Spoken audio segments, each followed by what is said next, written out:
Morning, everyone. This is Tom Vilord from Wall Street Value. So I just wanted to post this video as a follow-up to an article that I put on the website last week, last Thursday, as a matter of fact, and it was about Equifax. So as we know by now, they had a major breach. 143 million Americans were affected by this, and obviously, when something like that comes out, the stock's going to tumble. And as of last week, when I wrote the article, the stock fell from $147 a share down to about 90, which is approximately a 39% decline. Now, the reason why I wanted to post this video today is just to see what happened to the stock since. So here's where the stock is now. Now, when I wrote the article, it rebounded from 90 to about $96 a share. But today it's at 108.03, so it's made about 11.5% since I wrote the article. And well, now it's just dropped a little bit, but still up quite a bit from when I posted that article. So obviously, when there's bad news in the market, investors get freaked out and they start selling. And obviously that's a natural reaction. We're taught that when the market's crashing, it's bad news. We don't want to lose money. But as value investors, we need to look at this a little bit differently. We can't let our emotions tell us what we need to do when making an investment decision. So what I did here is I looked at Equifax and I wanted to take a look at not only just the numbers of the company to see how stable and how good of a quality company they are, but I also wanted to see what happened with some other companies that had similar situations. And fortunately, Dr. Price, who's one of the guys that I follow regularly on thestreet.com, he gave us a couple of examples, such as British Petroleum, Walmart, where they had the Mexican bribe scandal a couple of years ago, and then obviously Target had a data breach as well.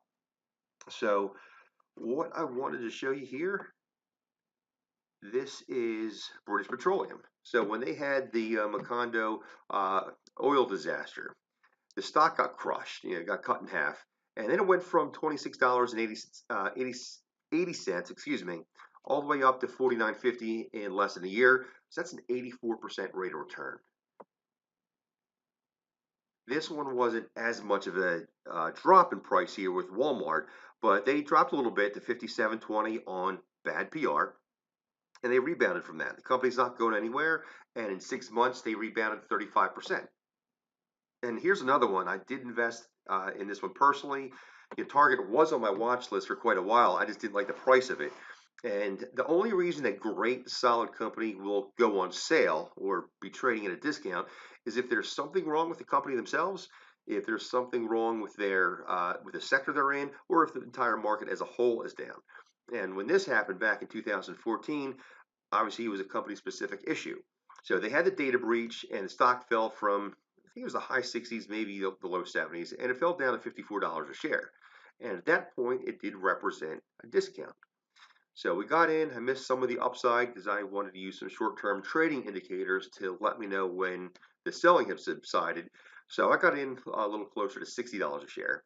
But then it rebounded in 11 months up to 76.60, and in a couple months beyond this chart right here, it actually went up to the low 80s.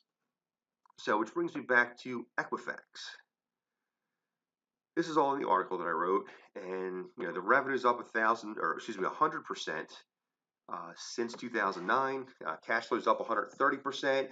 Earnings are up 161%. Dividends are up huge. And then you come down here. This is the value line strength rating.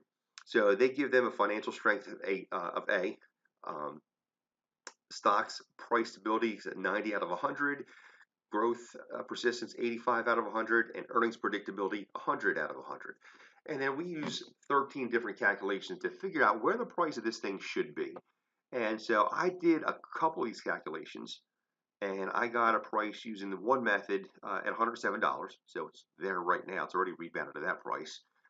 Using a different one using dividend history, I get a potential stock price of $116 a share.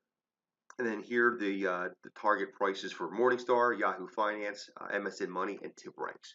So this is a quick article, but I just wanted to show you that as value investors, we need to use these drops like what we saw with Equifax and use that as a potential opportunity to buy a great company at a great price. Now, once that drop happens, we have to do our homework to make sure this is still a good quality company. And as you see here, this is a 30,000 foot view of Equifax. Obviously, there's a heck of a lot more information that we need to look at doing our analysis, but I don't want to make a 5 hour long video. So we do have a checklist if you want to check that out. It's on the website. It's called wallstreetvalue.com. We have a 50-point investment checklist. And that's it for today. Thanks for watching.